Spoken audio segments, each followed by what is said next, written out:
Peptic আলসারের অদ্ভুত symptom. Peptic আলসারের সাথে অনেক সময় গ্যাস্ট্রোইসোফেজিয়াল রিফ্লাক্স থাকে, অর্থাৎ ইসোফেগাস দিয়ে অর্থাৎ খাদ্যনালী পাকস্থলী থেকে খাবারটা খাদ্যনালীতে যে উপরের দিকে চলে যায়, রিফ্লাক্স যেটা বলে ফিরে আসে, সেটাতে আমরা একটু হার্ট বার্ন, একটু বুক জ্বলে মনে হয়, একটুখানি বমি বমি ভাব লাগে, একটু নশিয়া নশিয়া লাগে, এটা অনেক সময় হয়। অর্থাৎ পেপটিক আলসারের সাথে গ্যাস্ট্রোইসোফেজিয়াল রিফ্লাক্স অনেক সময় থাকে, বাচ্চাদেরও থাকে, বড়দেরও থাকে।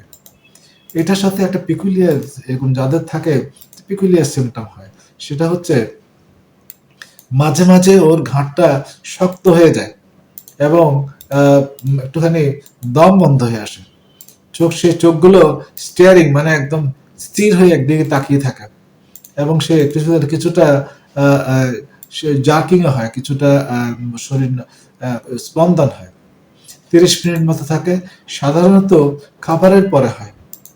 তাহলে বড় বাচ্চাদেরও হয়। ওকে, ডিস্টোনিয়া বা ঘাটটা একটু বাঁকা হয়ে যেতে চায়, ডিসকাইনেটিক মুভমেন্ট অথবা ঘাটটা একদিকে বাঁকা হয়ে গিয়েছে, ডাইনে বাঁয়ে অথবা পেছনে, দিয়ার ল্যাটারালোকলিস, রেট্রোকলিস, টর্টিকলিস, এই শব্দগুলো মেডিকেল ভাষায় আছে। এবং কেন এটা হয় এক্সাক্ট প্যাথোলজি কিন্তু জানা যায় না। আপাতত দেখে মনে হচ্ছে এটা বোধহয় ব্রেইনের সিমটম, নার্ভাস সিস্টেমের কোনো ডিজিজ অথবা মাসেলের কোনো ডিজিজ, মাংসপেশির কোনো অসুখ। আসলে এটা কোনোটাই নয়, এটা পেপটিক আলসারের ডিজিজ, স্যান্ডিফায়ার সিমটম বলে, এবং রুমিনেশন লিঙ্কড। অনেক সময় হয় কি, রুমিনেশন বোধহয় জাবার কাটা বাংলায় বোধহয়। সো অনেক সময় হয় কি যে রিফ্লাক্স ডিজিজে পেটের মাংসগুলি সংকুচিত হয়, তাহলে কি হবে, তাহলে মুখে একটু খাবারটা চলে আসে, অনেক সময় ওটা আবার গিলে ফেলতে চায়, অনেক সময় একটু বমিও হয়ে যায়। অর্থাৎ এই যে জিনিসগুলি হলো একটা সিনড্রোম, বইতে আছে স্যান্ডিফায়ার সিনড্রোম অথবা রুমিনেশন, এই জিনিসগুলি যে আছে, এই জিনিসগুলি এগুলো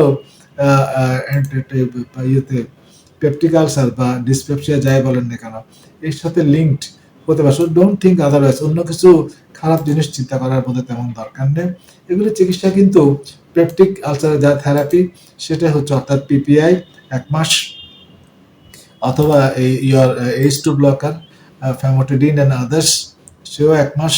ইউজুয়ালি একটা মেবি খুব খারাপ হলে কম্বাইন করা যায় অ্যান্টাসিড এই মুখে, এটাও এরকমই 15-20 দিন কিংবা একটু বেশি। আর অ্যান্টি রিফ্লাক্স যেটা আমরা বলি, অর্থাৎ খাবারটা উপরে যেন না আসে, ডমপেরিডন ইয়ার এই সেটা আছে, এবং অন্ডানসেপ্ট্রন এবং তার বড় ভাইয়েরা প্যালিসেপ্টন নামে বাজার এরকম পাওয়া যায়। এই জিনিসগুলো দিলে যতদিন লাগে ততদিন দিবেন, 7 দিন, 10 দিন, 2 সপ্তাহ দিলে প্রায় সময় ভালো থাকবেন। যদি বলেন একেবারে নির্মূল করতে যে পেপটিক আছে, তাহলে সেই ট্রিপল থেরাপি আপনি খুব কখনো কখনো নিতে হতে পারে।